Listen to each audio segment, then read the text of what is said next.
and just admitting a few more people.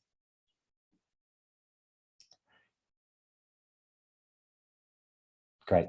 So I'll get started, and I'll quickly introduce myself, my organization, and give you a rundown of what we'll be talking about today. So as I said, for people who've just joined, my name is Stephen Abbott-Pugh. I'm the Data and Technology Manager for Open Ownership. Open Ownership is an organization that has worked with about 40 or more governments all over the world, and is focused on beneficial ownership, transparency and beneficial ownership publishing. So helping people to produce and release high quality beneficial ownership data and then be able to use it.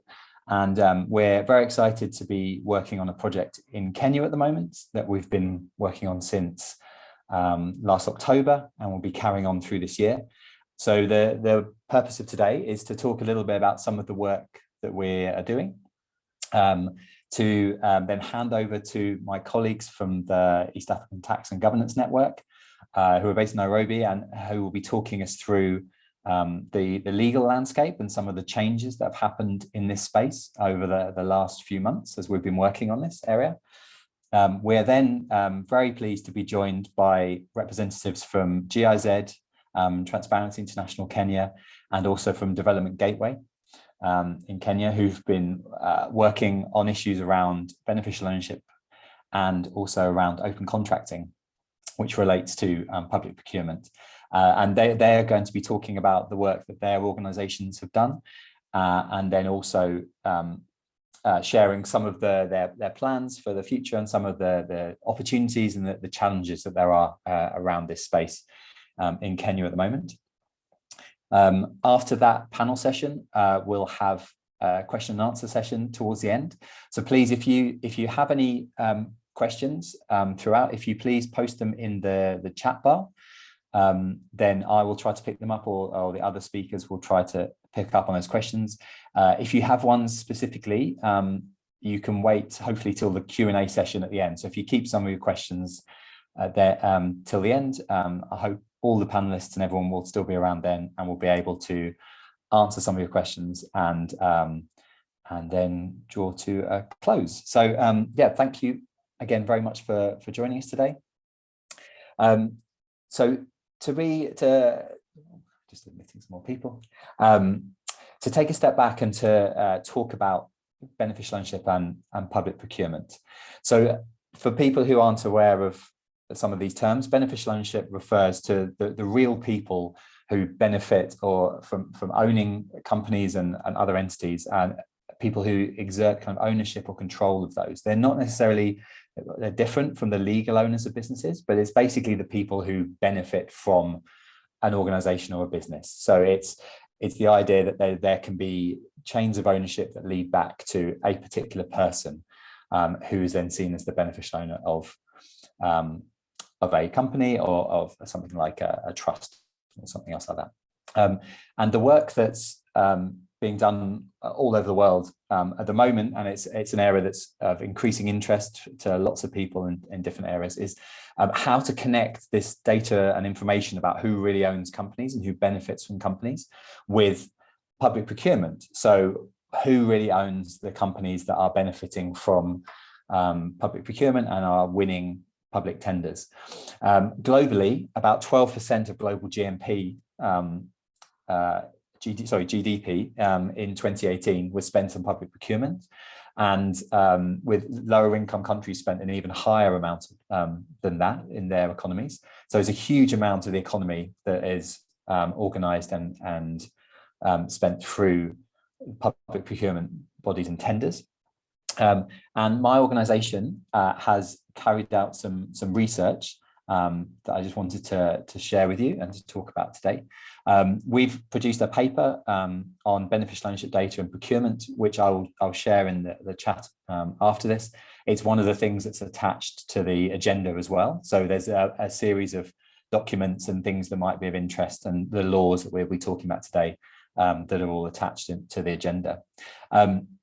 These are the opportunities that we see in this diagram in front of you. So the idea that basically good quality beneficial ownership data can be combined with the information that governments and agencies on public procurement to help with a multitude of areas. So to help prevent fraud and corruption, to improve service delivery for greater competition, to verify supplier eligibility, and so all of the other things that are listed on here. This is expanded upon in the guidance, that the briefing document that I will share in a second.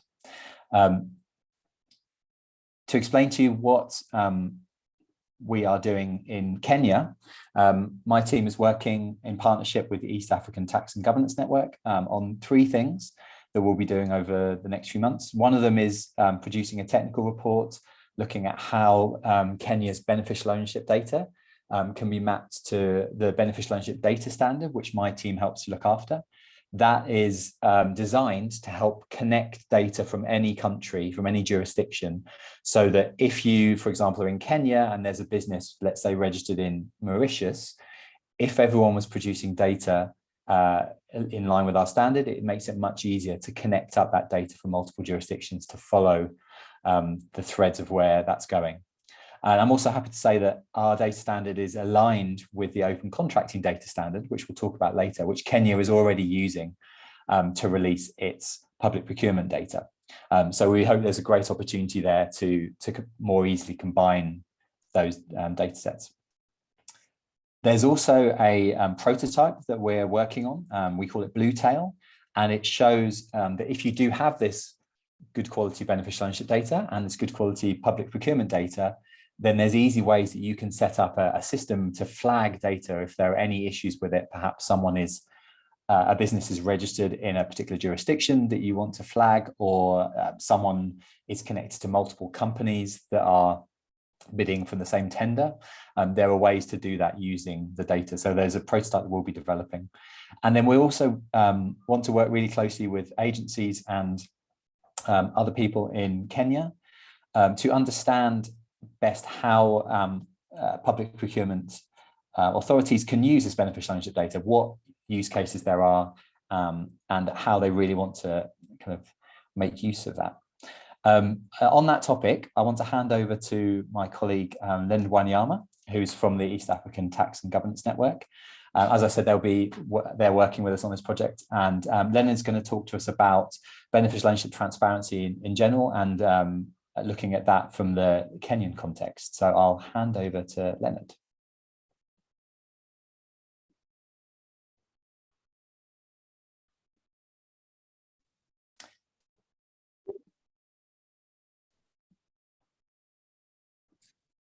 Good morning, everyone. Thank you, Stephen, for the introductions. Let me just share my slide.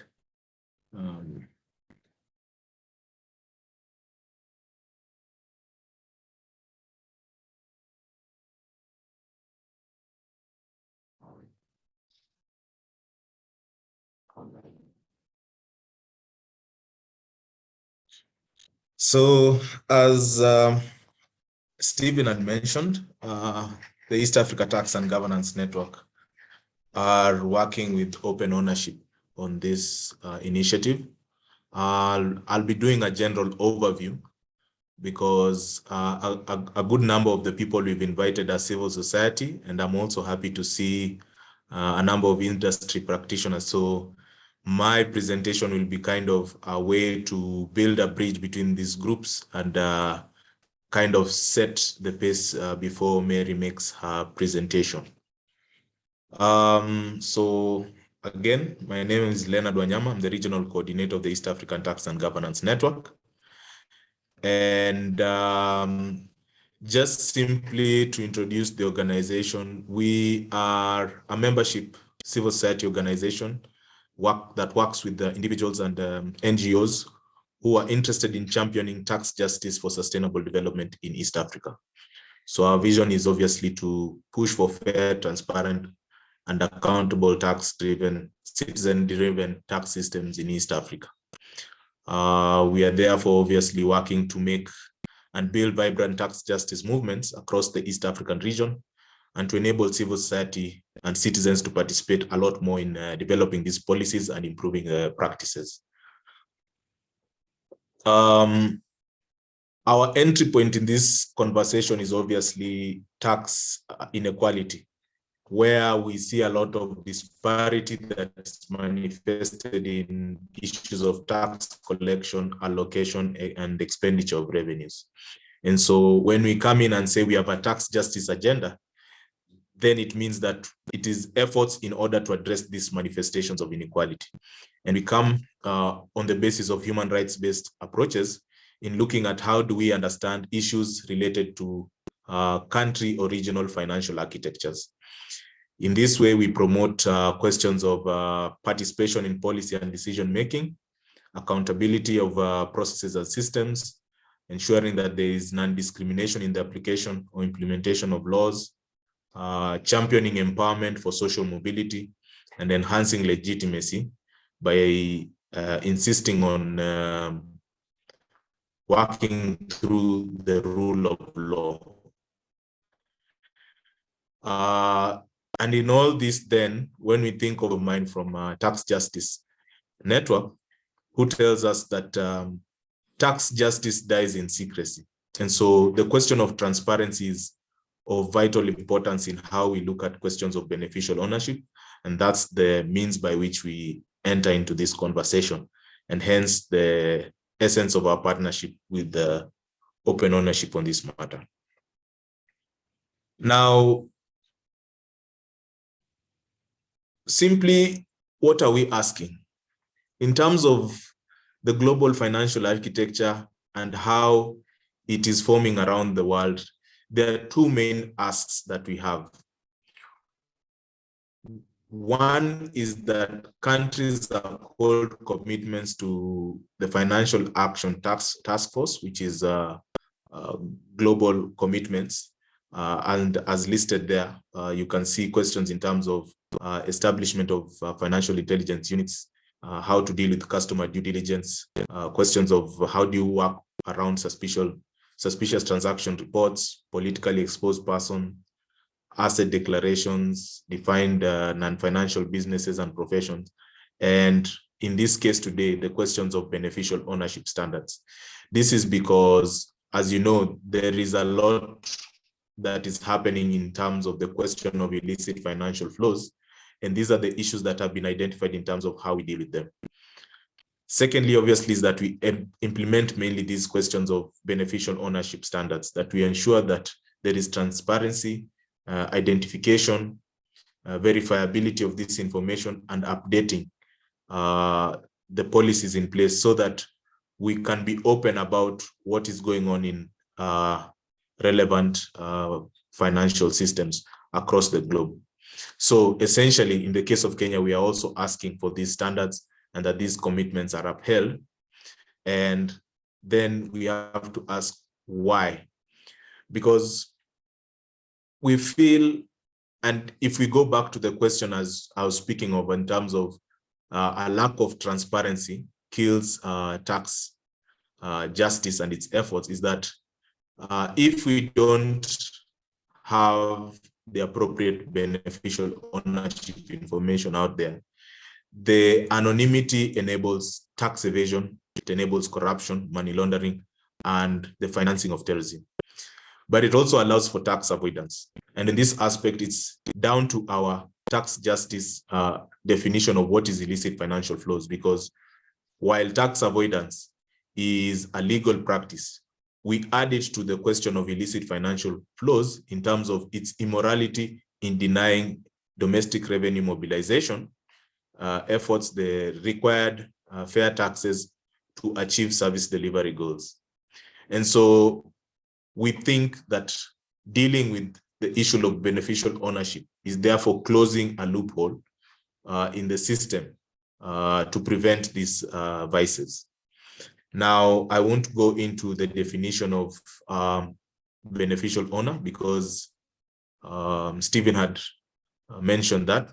But for us, I'd like to highlight in terms of unpacking the question of significant influence in terms of once you're a beneficial owner, what does it mean to have significant influence? Because this is what then determines how companies are run and kind of the decisions that are made, and sometimes even the determination of anonymity, so that we don't know who controls or who benefits from the proceeds of an organization. And so for us, once an organization reaches a threshold of 20% shareholding, it means that that natural person or beneficial owner has a level of significant influence that has control over an entity. And so it's good that we unpack this so that we know beneficial owners for our relevant policy needs, whether as civil society or industry practitioners or even government. Now, from our perspective, we come into this and we realize, so what are the challenges in implementing a public beneficial ownership register? First are the administrative challenges, First are the administrative challenges, which are questions that we have to look at. What would be the cost of setting it up and running that register? What are the privacy and security risks involved in this? And then secondly, because this is changing systems, where will be the places in which there'll be resistance to reform? Is it service providers, businesses, foreign companies, or corporates that are benefiting from the status quo? And so our work is therefore to kind of navigate so that we can get to the ideal standards that we are working towards by dealing with these challenges and seeing how and where the places in which we can build consensus to improve the question of beneficial ownership. Just as an overview, these are the countries that have made global commitments to beneficial ownership transparency. The dark blue, countries that have committed to that. Light blue, countries that are partially committed. And the yellow dots are where open ownership is engaged. And so you can see the Kenya and Tanzania feature. And so for us as East Africa Tax and Governance Network, we're very interested to help in these efforts in championing for beneficial ownership transparency. So of course today, and mainly I think this is for those who are not quite familiar with the subject, more so colleagues from the civil society to whom we are trying to introduce into this avenue of advocacy. Questions of beneficial ownership come from revenue authority systems, of course, the data that they collect on your telephone numbers, physical address, email address, questions of your passport. Then also you have registrar of companies, in this case, in Kenya, the business registration services, your company records, the records you submit annually that are required by statutes, and so forth. But there's also the other side of now, as companies are engaged in public procurement, they also have to submit similar information. So how can we develop a system that tracks this from various avenues in a more coordinated way, and we get to have clarity on these issues? As I mentioned, questions of company records, so the annual reports, your founding articles, regulatory authorities, and then also the data that they submit. Like you can see there an image of the data submitted to the business registration services. And these are some of the questions that we'll be looking at today from the presentations by our presenters. Of course, emerging issues for beneficial ownership. Today, mainly we'll be looking significantly on issues on public procurement contracting. So how are we going to use that information, track it, collect it, and so forth? But then questions of beneficial ownership also arise in issues such as counter fraud investigations, questions of anti-money laundering, countering financial, counterterrorism financing, asset recovery and tracing, and questions of assets, intangible or tangible assets, securities and other sophisticated markets, questions of land, vehicles, insurance schemes, financial products, services, extractive industry, and so forth. There'll also be conversation in terms of the corporate vehicles, in this case, companies, limited companies, limited liability partnerships, trusts, foundation, shell companies, and shelf companies. Shell being just companies that are kind of built for a purpose of, let's say, if it is in the case of what is popularly in the news right now, questions like KEMSA, they are just made purposefully to engage in fraud or corruption, or shelf companies that are there for a while and are just picked to do that. So I think we'll be kind of exploring what's the difference in terms of these companies and how are the changes taking place in our legal frameworks affecting these corporate vehicles. Now, in terms of the advocacy efforts towards beneficial ownership transparency, in this case, today we are definitely speaking about the register. So how are we getting towards a public register? How are we going to be verifying the details that are provided by various entities and the processes of identification? But then also there is the global side of an asset register where there's a proposal to list all assets and find a way to link them into a global system in which you can then compare and understand what does this organization do. So if a company is in Kenya working in Uganda, how will they work through beneficial ownership transparency to understand these legal entities, or working in Tanzania? I think we are still celebrating the membership for DRC, so probably they also have to join up and think of these issues as they go along, and as we continue to work together in various spaces.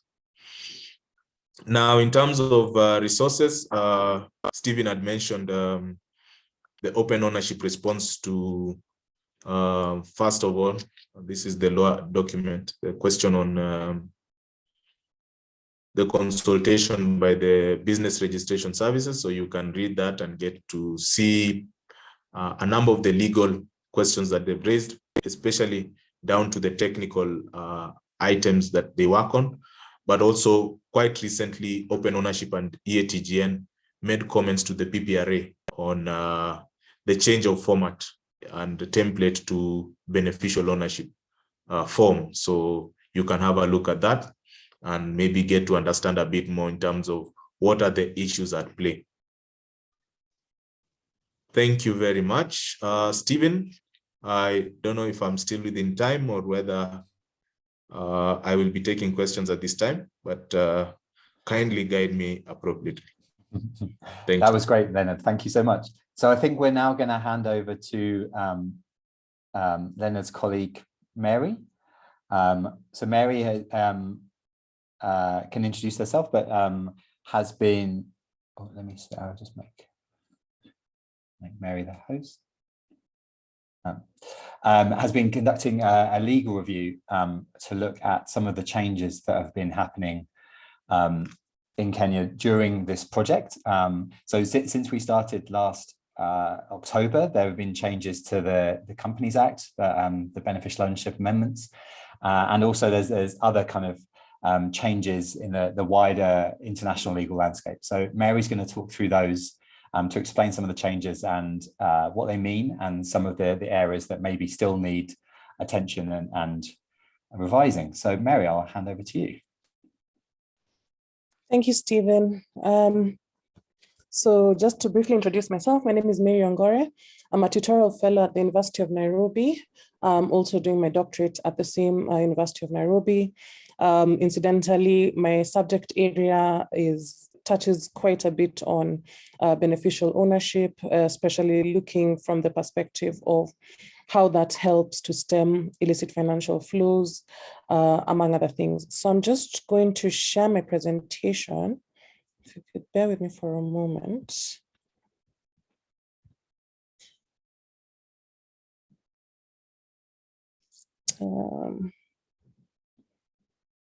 Okay. So I hope everybody can see my presentation. And just to give a brief overview, what I'll do is to first, to first give an indication of generally what the rules say with regards to beneficial ownership. I'll be looking at the 2020 regulations. Then after that, I'll look at the changes that were made via the 2022 amendment regulations. And then finally, I'll be looking at the international aspect. So what has been going on in FATF, particularly with regards to recommendation 24.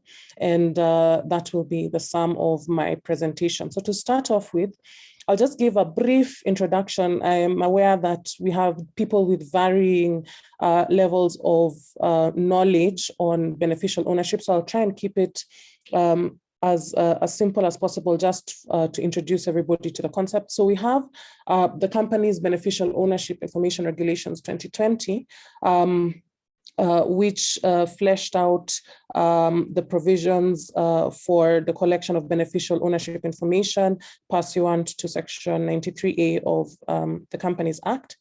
And here, beneficial ownership is defined as an individual having at least 10% of voting rights or 10% of shareholding, or if they exercise significant influence and control.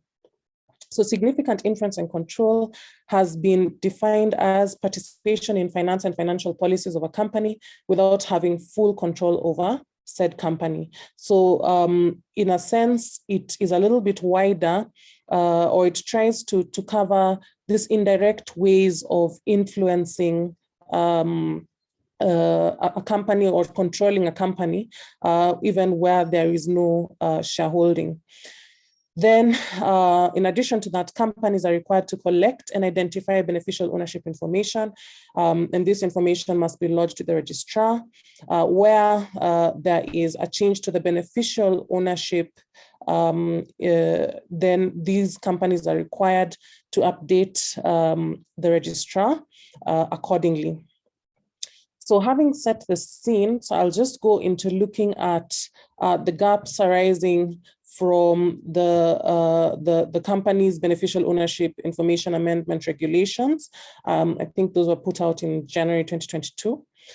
The first gaps that I noted is that although the regulations introduce new definitions of entities that are required to be given beneficial ownership information, they do not necessarily define what those institutions are. So for example, we have a definition of what public procurement is. We have a definition of the procuring entity, and these are linked to other legislations. We have a definition of a public-private partnership and a contracting authority, but there is no definition of a public-private partnership committee. So in that sense, it seems to be a little bit unclear. For absolute clarity, I believe that they should include those definitions within the Act, just to plug any loopholes whatsoever that may arise. Then, the next one is that there appears to be some sort of conflict or lack of clarity when it comes to an overview of Regulation 13.2a as read together with 13.6. So 13.2a requires that beneficial ownership information be disclosed to a procuring entity and a contracting authority. Okay, so a procuring entity in the Public Procurement and Asset Disposal Act is defined as a public entity making a procurement or asset disposal to which the Act applies, whereas a contracting authority under the Public-Private Partnership Act is a state department, agency, or state corporation or county government which intends to have a function undertaken by it performed by a private party. There is, however, some contradiction, because in addition to 13.2a saying that information must be disclosed to the procuring entity and the contracting authority, 13.6 says that information relating to beneficial ownership shall only be made available to a competent authority, the Public Procurement Regulatory Authority, and the Public-Private Partnership Committee. So we have different entities that are required to be given information, and the clash is, what do we mean? Is the information to be held and kept by the PPRA? Is information to be held and kept by the contracting authority and only made available? I think the issue there is just that slight distinction between who exactly is responsible for holding the information, who is to be given access, because at present it's a little bit unclear. Apologies if you hear trumpets in my background. I may be just the only one. I have them, they come to practice almost every day. So apologies for that. I can hear them in my background. So sorry for that. Okay. Next gap or issue arising is that there is no indication as to when the information will be provided. Is it provided during the bidding of contracts or after the award of contracts?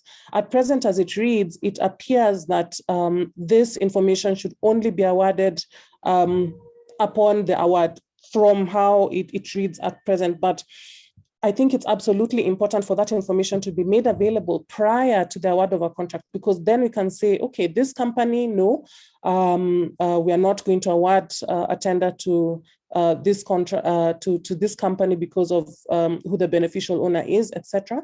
But at the moment, it's silent as to when this information should be provided. Then next, there's also no indication of how far back we should go when determining or when collecting beneficial ownership information. And I think this is particularly important when it comes to public procurement, because people can easily change the beneficial ownership of a company to suit them, to enable them to get contracts awarded to them. However, then change back once they've been awarded the contract, or just keep it and allow somebody else to have what you call to have the beneficial ownership while during the process of conducting or carrying out the work under the contracts of the award, the tenders awarded. Then next, there's no requirement for the continued updating of beneficial ownership information. As you can tell from the slide, the next point in the slide, under the under Regulation 3.6 of the Company's Beneficial Ownership Information Regulations, there is a requirement to update. However, this is a requirement for companies that are providing information to the BRS. We don't have a similar provision for updating of the data that is provided on for public procurement or public-private partnerships. Then next, we have Regulation 13.5, which provides that, notwithstanding Regulation 4, beneficial ownership information will be made available to the public and maintained by the Public Procurement Regulatory Authority in the government portal. So that is a welcome change. However, the issue is that there's no similar publication or requirement for the publication of information on awards made under the Public-Private Partnership Act. I think this is important. If we were ultimately collecting beneficial ownership information, it should be available to members of the public, and there's no reason why there should be a distinction between the public procurement beneficial ownership information versus the public-private partnerships beneficial ownership information. Other issues that weren't addressed in the amendments are what happens with foreign entities.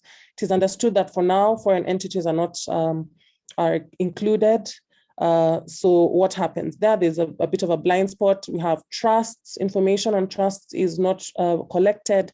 We have partnerships as well. Information on partnerships was not collected. And these are all entities, trusts and partnerships are entities through which businesses operate, and they can be abused in order to facilitate tax avoidance, tax evasion, money laundering, and terrorist financing. Then I'm going to look very briefly at Executive Order 2 of 2019. So this executive order set out the information that should be collected as part of Kenya's public procurement processes. So this was a positive step. However, there are some blind spots. And one of them is that it exempts utilities procurement arising from, it exempts entities that provide essential utilities. It exempts procurement arising from emergencies, procurements of classified nature as provided by law, and low value threshold procurement described by law. So one, we don't know what this low value threshold is. Two, it's very ambiguous when you say procurement of a classified nature as prescribed by law. What are these type of procurements? Procurements arising from an emergency. Again, there's room for abuse there. So I think what is missing is that there's a lack of absolute clarity in terms of the entities that are exempt from providing information at the point of procuring during public procurement. Then another sort of blind spot technically is the fact that the executive order requires information to be collected on the beneficial ownership of partnerships and sole proprietorships. Well, this is welcome. Unfortunately, if we don't have this, the executive order would classify as a subsidiary legislation, and whereas you can include provisions in a subsidiary piece of legislation, it has to be it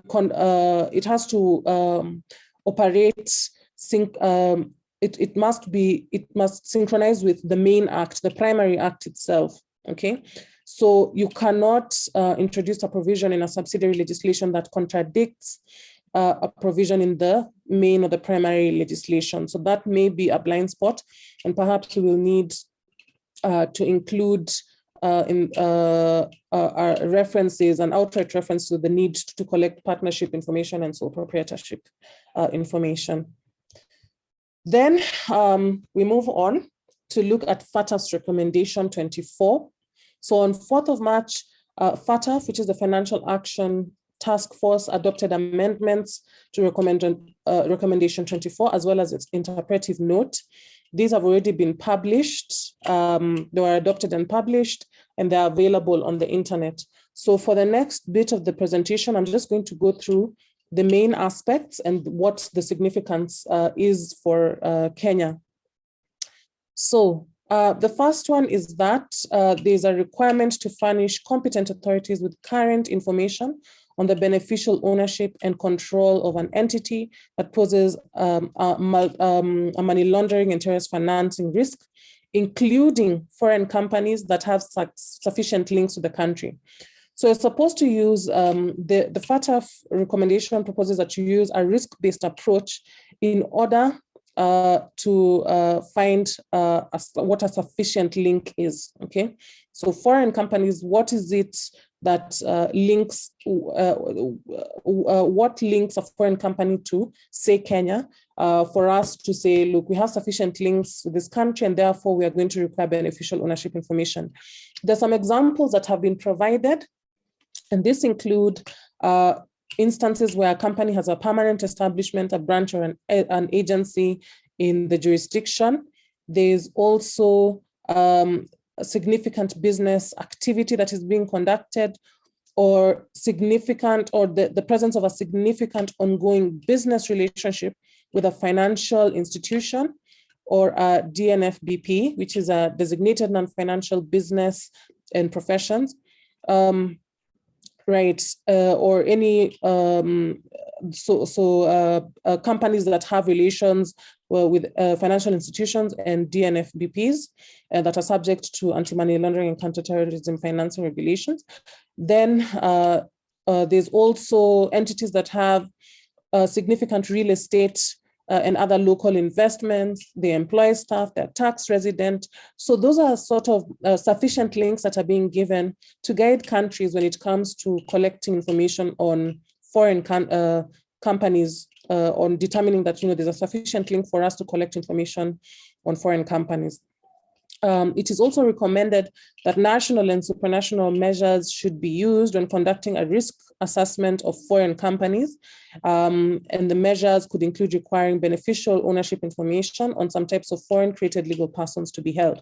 So for our purposes, like we said, at present, we're not collecting foreign companies' beneficial ownership information, but there is room to do so. I think if we were to put the mechanics in motion, a place to start would be, say, for example, branches, permanent establishments, approaching their local representatives, because they're required to have local representatives, and having them being tasked with the responsibility for collecting beneficial ownership information. Next, there's a requirement to assess the risk of money laundering and terrorism financing. And rather than just assessing the risks, we must assess the risks associated with different types of legal persons or different types of entities, and not just assess the risk, but to go ahead to the next step and make a requirement to take the appropriate steps to manage and mitigate the risks identified. So for now, we have only companies that are being required to provide beneficial ownership information. However, we also have limited liability partnerships, for instance, which are also legal persons, and they are used quite often, particularly during joint ventures. So they're used, and there's a risk at present that, be given that we are not providing information, beneficial ownership information on these types of entities, that we continue to expose ourselves to a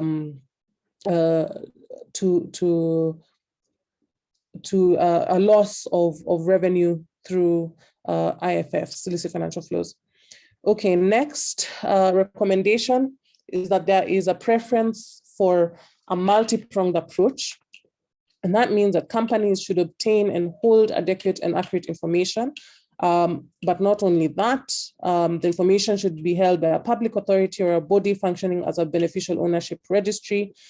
And in addition, there should be supplementary measures that are adopted that are necessary to ensure the determination of beneficial ownership of a company. So these additional measures could include holding beneficial ownership information obtained by regulated financial institutions and professionals, or held by regulators or in stock exchanges. So at present, we don't have that. Companies are required to collect beneficial information and provide it to the company's registry. However, there are no supplementary methods that have been expressly identified for ensuring beneficial information is determined. And the next, we have the requirement for adequate, accurate, and up-to-date information to be held. This is not just a Kenyan problem, it's a problem with beneficial ownership registries all over the world. And this comes to, and this is particularly from the perspective of verification. How do you verify that the information that you're receiving is correct, okay? So according to FATF'S recommendation, information will be adequate where it is enough to establish beneficial ownership.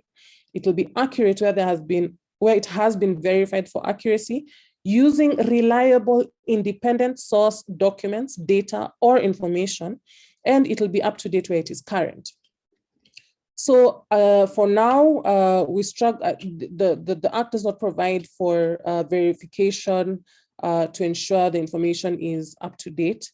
Under the 2020 regulations, yes, companies are meant to ensure that the beneficial ownership information remains up to date, remains current, but there's no sort of way of verifying or even provision that allows for the verification of this beneficial ownership information.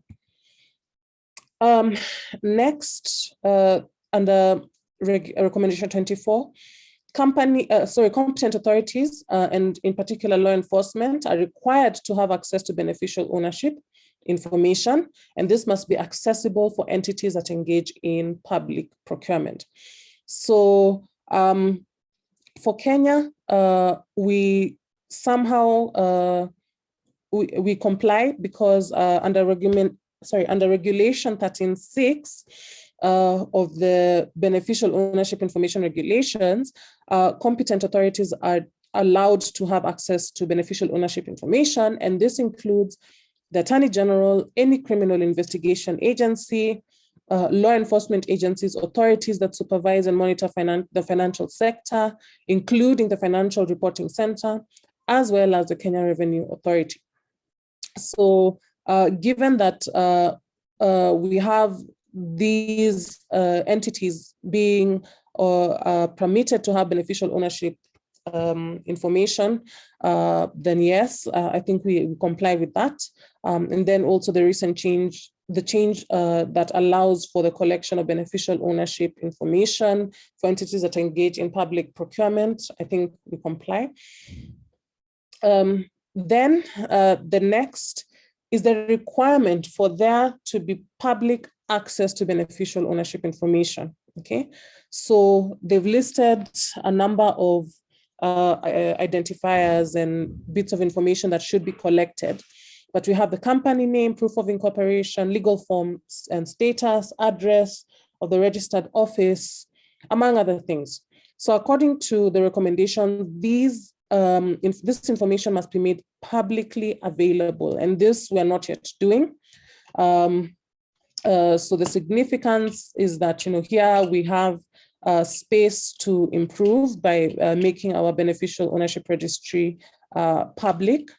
And this can be done through the amendment of Regulation 13.4 of the Company's Beneficial Ownership Information Regulations, 2020. Then we have under FATF, the prohibition of the use of bearer shares. And again, in Kenya, we are compliant with that. Pursuant to Section 504 of the Companies Act 2015, Kenya no longer allows the issue of share warrants, and any existing share warrants were to be converted into registered shares by the 15th of June 2016. So in that regard, we are compliant. Then there's also the requirement to assess risks relating to nominee shareholdings and directorships. And these are to be mitigated by requiring the disclosure of nominee status of shares and the directorships to be disclosed, as well as disclosing the identity of the nominator. So at present, we do not prohibit the use of nominee shareholdings. They are still in place, and or directorships. However, the BRS forms do provide for the disclosure of the name of the shareholders holding shares on behalf of the beneficial owner and the name of the director appointed by the beneficial owner. So to a certain extent, we are actually compliant by requiring the collection of that information. And then finally, we have the requirement for there to be international cooperation. And this is to be fulfilled by ensuring that information is readily available and readily accessible and is publicly known, so that international or other international organizations or companies authorities from other jurisdictions would be able to have access to this information. So Kenya, at least for now, complies. There is a beneficial, there's a business, the BRS has the registry, and it's publicly available where the registry is. I think they have a website. So I think to that extent we comply. And that brings me to the end of my presentation. Oh, thank you so much. That was very, very interesting. And really good to know about some of the areas that have been improved recently, and also some of the challenges and some of the areas that still need to be addressed. Mary, if you have some time, there's a couple of questions in the chat box that would be great to, if you have a look at, specifically about, Patricia's asking about the executive order, and there's a question from Mary as well. I appreciate you having a look at those. So what Mary was talking about nicely segues into our panel session, which is coming up now. As I said earlier, I'm very happy that we've been joined by representatives from 3 organisations who've been helping to advocate for pushing forwards the beneficial ownership and open contracting agendas in Kenya. So the representatives we have here with us today are Harriet Wachira, who's the Programme Coordinator at Transparency International Kenya, and is also the Beneficial Ownership Cluster Lead for Kenya's Open Government Partnership process. We have Charlene Migwe Kigume, who's the Senior Consultant at Development Gateway, and also works as the Open Contracting Cluster Lead for Kenya's Open Government Partnership process. And we have Benjamin Mayana, who's the advisor for Eastern and Southern African, he's the advisor for Eastern and Southern Africa with GIZ's global program on combating illicit financial flows. So I will ask each of the panelists to briefly introduce themselves, to come on video and to introduce themselves and talk about the work that they've been involved with. So we'll start with Harriet, and then afterwards we'll talk about a couple of questions, and it'll be great to hear the panel's thoughts on those. So Harriet, I'll hand over to you. All right, thanks, Stephen. Good morning, everyone. As Stephen has introduced me, my name is Harriet Wachira, working with Transparency International Kenya on a program that looks with getting Kenya and enabling policy and legal and institutional frameworks to fight corruption or against corruption in the country.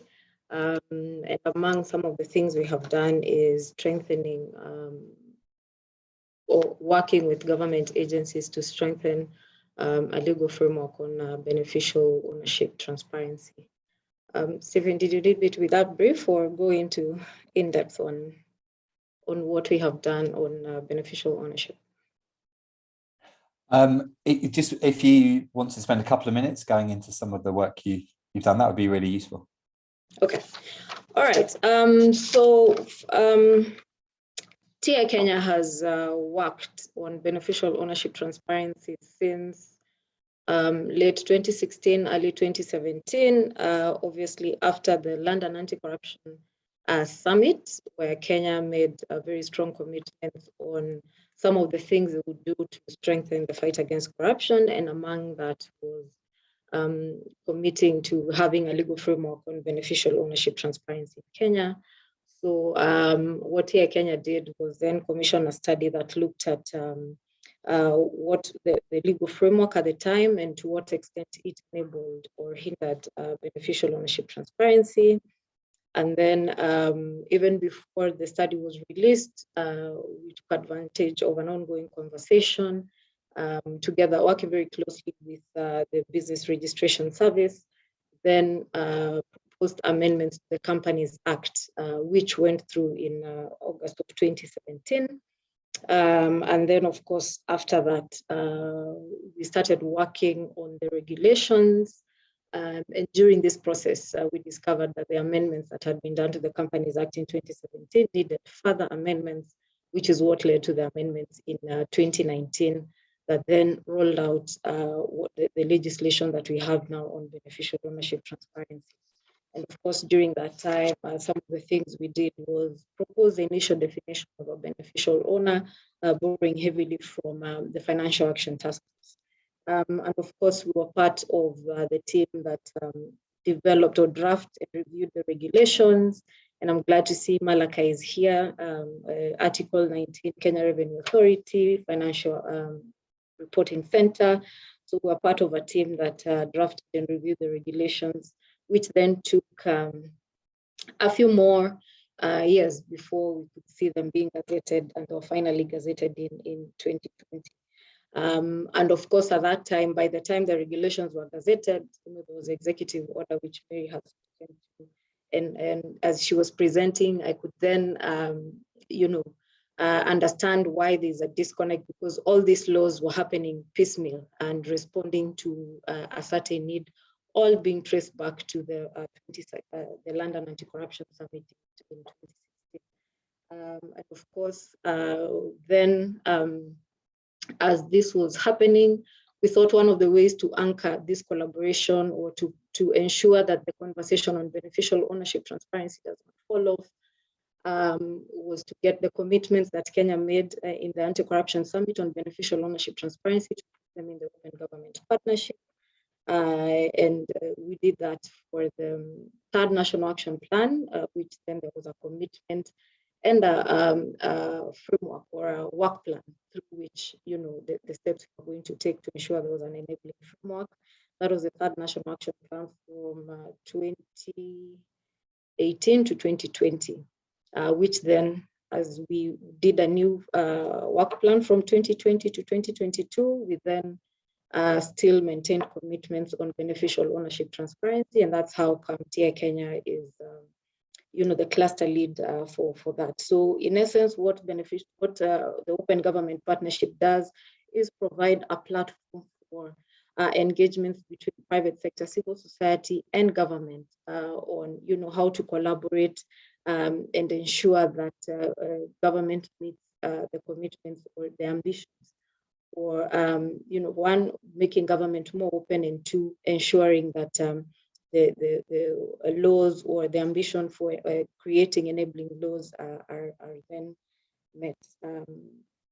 And I won't repeat some of the frameworks or the issues that Mary has raised, but just to say that TI Kenya has really been part of that conversation. And we continue to be part of the team that works very closely with government on this. I think I'll stop there, and then we can engage more on some of the issues raised by Mary's presentation and by colleagues on the chapter. Thank you. Thank you so much. Can I ask Charlene to introduce herself and just to talk briefly about the work that she's done on open contracting in Kenya? Great, thanks, Stevie. So yes, as mentioned, I'm Charlene Migwe from an organization called Development Gateway. We support institutions to be more transparent, engaging, and responsive to citizens' use through the use of data, and also just to support citizens in how they can effectively engage government through the same evidence and data use. And that's why OC is a really big part of the work that we do globally. Particularly to Kenya, we in collaboration with PPRA lead the open contracting cluster that for a number of years has been trying to collaborate to ensure. I think one of the biggest challenges we have as open contracting is a lot of our systems are in silos. So procurement has been wreathed with a lot of legacy systems. So as a cluster, we really try to push for interoperability. So alignment of all the systems to make it more efficient for governments to publish the data, and even much easier for citizens to access that data. So citizens don't have to go to different portals to access this data. As DG, we've supported currently engaging 4 counties to support them in terms of open contracting. As we all know, OC is the concept of making data available so that these citizens can support government in being more efficient and effective in the service delivery through procurement implementation. So we've supported Makueni County, who from 2019 launched their open contracting portal, and they continue to ensure the sustainability of that portal and the use of the data on that portal, even internally through setting up systems in the cabinet for the uptake of the data to flag corruption issues. We supported Elgeyo Marakwet. We're just starting to support Nandi, and just as a cluster, actually, as a whole. Yesterday we had a meeting between civil society, treasury, the authority, BRS, a number of exciting people in the space to discuss integration, because we're seeing, as I said, silos. So we have county governments have their own portals, PPRA through tenders.go.k have their own portal. So we're finally getting to a place where we can discuss next steps of integrating these portals. And thankfully, thanks to PPRA, the technical team has agreed we could start thinking about the technical assessment for that, the technical development to integrate this portal, and that would make it efficient for procurement officers in counties or other procuring entities, because PPRA mentioned that these entities have their own systems also. So this opens ways for integration of procurement systems and for data transparency across the systems in Kenya. So I think, Stephen, I shall end at that. Thank you so much. And finally, I'm going to ask Benjamin from GIZ to talk about the work that his organization's been doing before we go into a panel discussion, so where we'll talk a little bit more about some overall questions. So Benjamin, over to you. Something funny is happening with your background for me. Yeah, I'm trying to sort it out, so okay. Probably, yeah.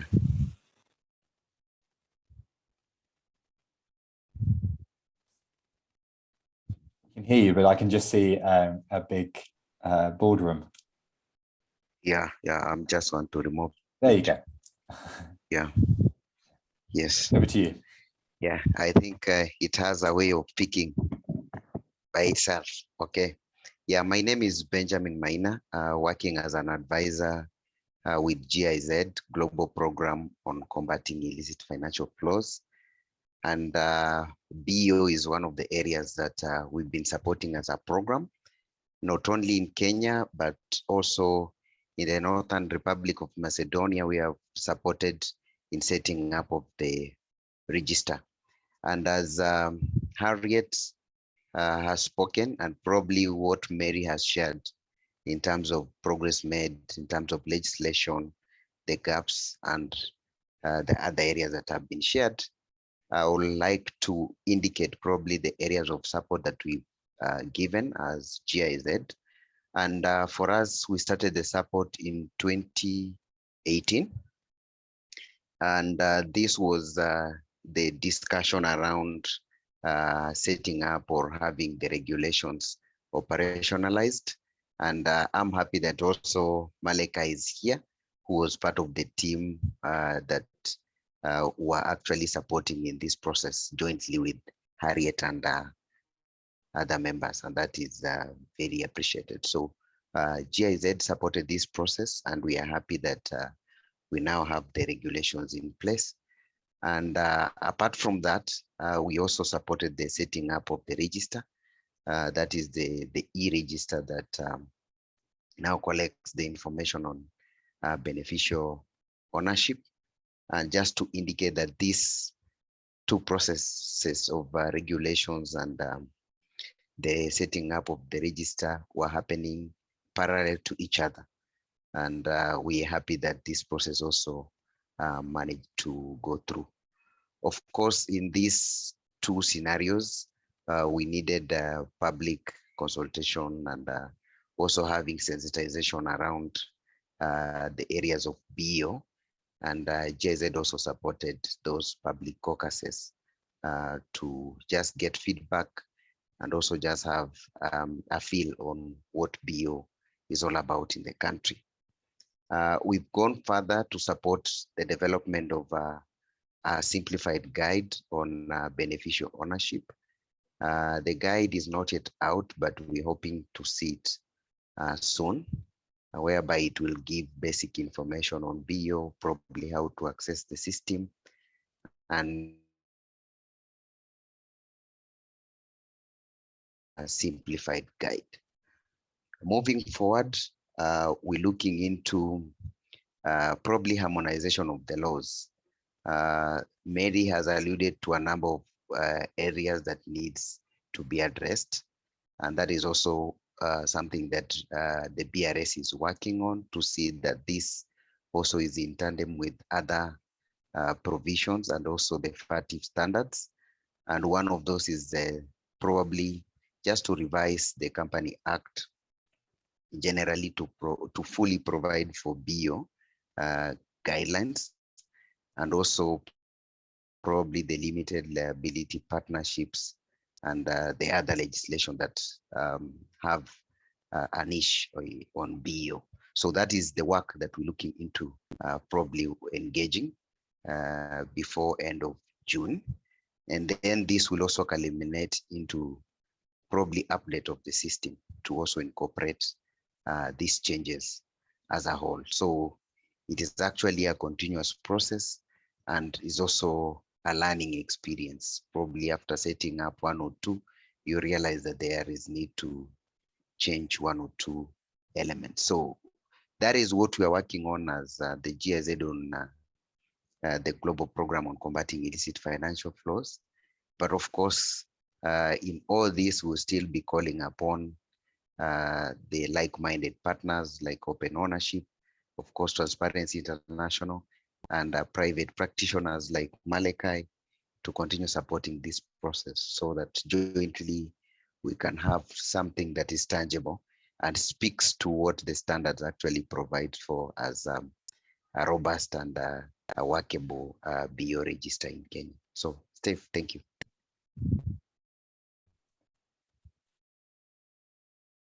Thank you, Benjamin. That's very, very useful. Thank you. And it's great to hear about all of the work that's going on.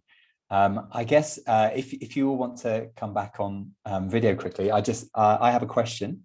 If anyone else has a question, please put them in the chat and I'll put them to the members of the team.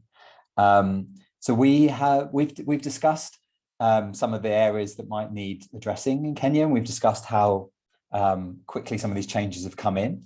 I just wanted to get your thoughts about what you think the biggest challenges around beneficial ownership in Kenya. Is it a technical challenge because the information and data is difficult to use? Is it that there's a lack of awareness and more work needs to be done to kind of raise people's awareness of the laws? I'm very conscious that some of these amendments have only happened 2 months ago, so things are moving pretty quickly. It'd be great to hear what you think the pressing challenges are and the areas to look at. Like I said, is it that it's awareness? But we know, for example, that there's, I think, roughly about 30% of the countries in Kenya have submitted their beneficial ownership information so far to the BRS. But yeah, so it'd be great to hear thoughts. I don't know if anyone wants to jump in and tackle that. Benjamin, maybe I can call back on you to see if you think there's particular issues that need tackling.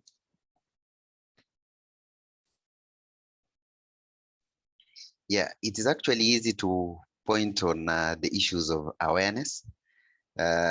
Yes, because not everyone has been reached in terms of having a one-on-one conversation around matters beneficial ownership.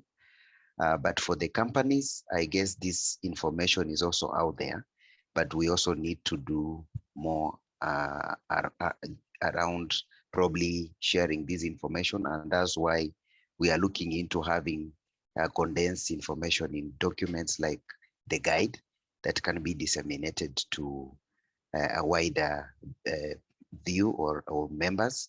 But that could be one of the challenge that is pointing out to that. But of course, the other thing that we're aware of is that, yes, like Leonard mentioned, the issue of shell companies, the issue of shelf companies and so on. So they could be 50% compliance, but the reason could be that the others were shell or shelf company. That is what I can say in a nutshell. But it is a conversation that we need to keep having and probably see that all the companies are in compliance, and we also reach out to more people so that they get to comply. And with our concerted effort as a team, I'm thinking that we'll be able to reach out to many people on this. Thank you. Great. And from open ownership side, I would agree with that. We find in a lot of countries that, yeah, it's really valuable to raise that awareness of the concepts of beneficial ownership. And so it'd be great to see that guide once it's released. Harriet, what do you think about that? it's very popular for Kenyans to say all of the above because it really is. It really is. But first, even before we point out what the issues are, I think it's important to acknowledge that Kenya has made huge strides, and I'm sounding like government right now, but it's true. I mean, when you think about where we are at, that now it will be possible to have beneficial ownership information of persons or of companies that are winning public tenders in this country. That is a huge, huge step. I mean, Kenyans in the room will agree with me. We've all had all these corruption issues where there are whispers of who could have been behind some of the scandals. We know of a famous hairdresser and the people behind her. So now that we'll be able to have this information is a huge, huge step forward. Now, having said that, of course, the inconsistencies in the law is something that we really need to be careful with, because then it hampers full implementation of our ambitions and what we really want to achieve with opening or disclosing beneficial ownership information, and of course, ultimately, the fight against corruption and improving services to the people. So harmonization of the law is something that really needs to be looked at, and it's something that we'll definitely see in the next OGP National Action Plan. How can we strengthen beneficial ownership legislation by strengthening all those other pieces of legislation, not just the ones Mary mentioned. I think it's also important to include the Public Procurement and Asset Disposal Act and how that can be strengthened, and conflict of interest laws that are contained in Leadership and Integrity Act and Public Office Ethics Act, and how they influence or strengthen beneficial ownership laws in Kenya. And then, of course, the issue of lack of verification of the data that is shared by the companies, because at the moment it's the onus is on the companies to share accurate and information, but there really needs to be a way to verify that data, whether it's done on risk basis or whatever audit framework that needs to be adopted. That is something that really needs to be taken up by the Business Registration Service, close collaboration with the Public Procurement Regulatory Authority, and then the issue of enforcing compliance. So PPRA, and I've seen several colleagues from PPRA here, they, in as much as they have the authority to oversee and to streamline public procurement processes in Kenya, they do not have the legal muscle to punish or reward public procuring entities that do not comply with requirements to disclose information on procurement processes. So this, if we already have issues with procuring entities publishing information on their procurement processes or the public procurement information portal, you can be sure these issues will also affect disclosure of beneficial ownership data. So there is need to give PPRA and BRS powers to enforce compliance. Right now, that doesn't exist, and it's a challenge that will then affect us in the long run.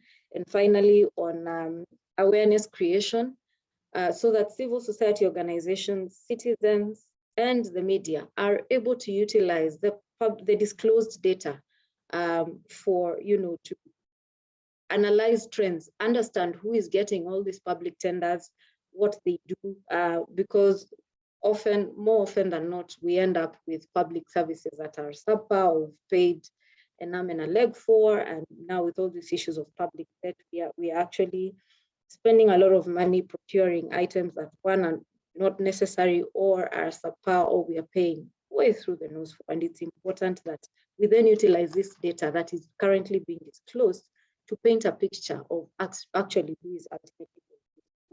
I think those are some of the things I would like to highlight now.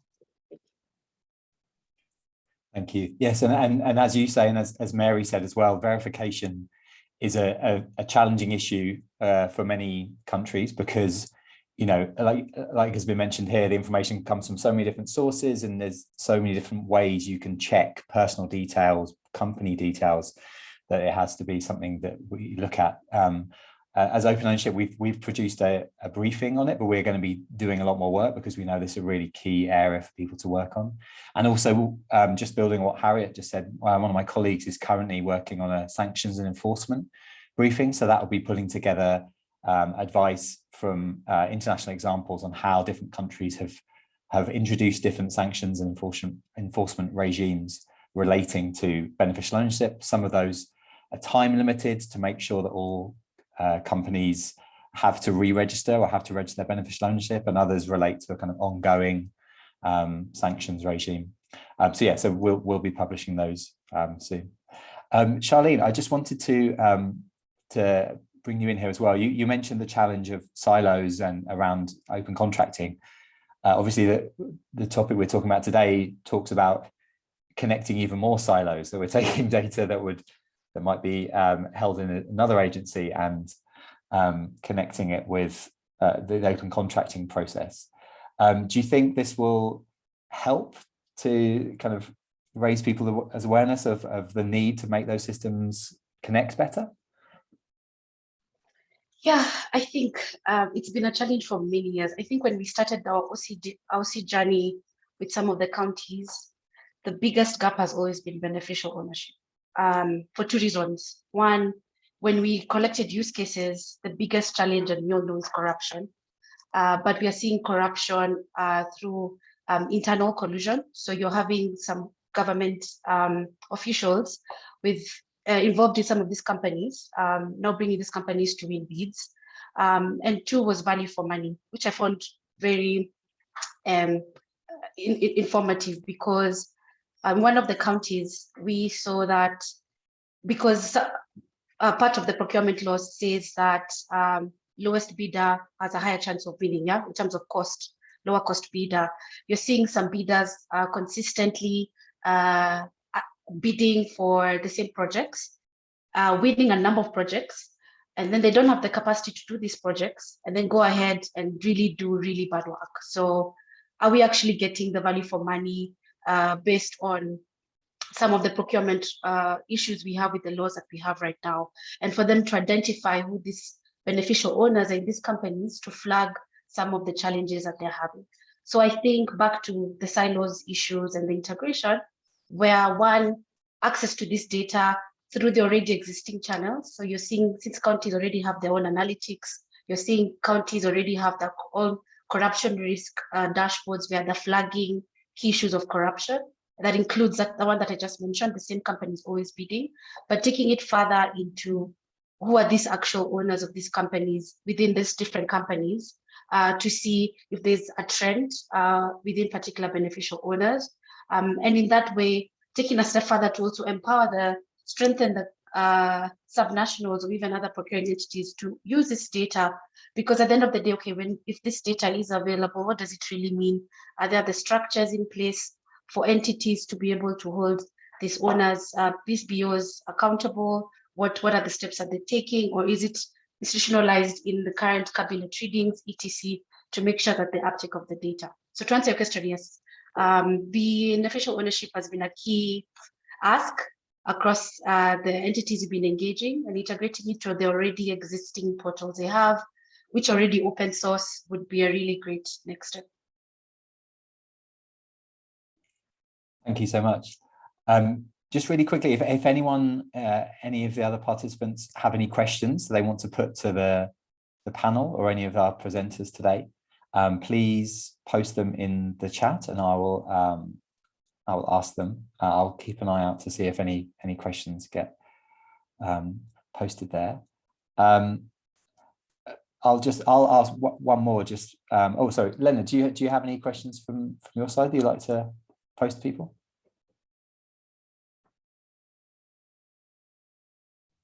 From my end, mainly it's some reactions. I think I agree with Harriet. The question of grievance is something that's very much in the popular imagination on this question of beneficial ownership.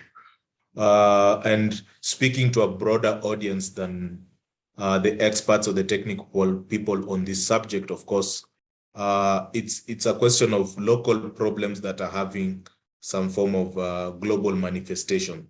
So if you talk about who owns the companies and what are shell companies doing, or shelf companies, and the issue of corruption, there is a grievance that ties and brings out the interests of the public in this matter.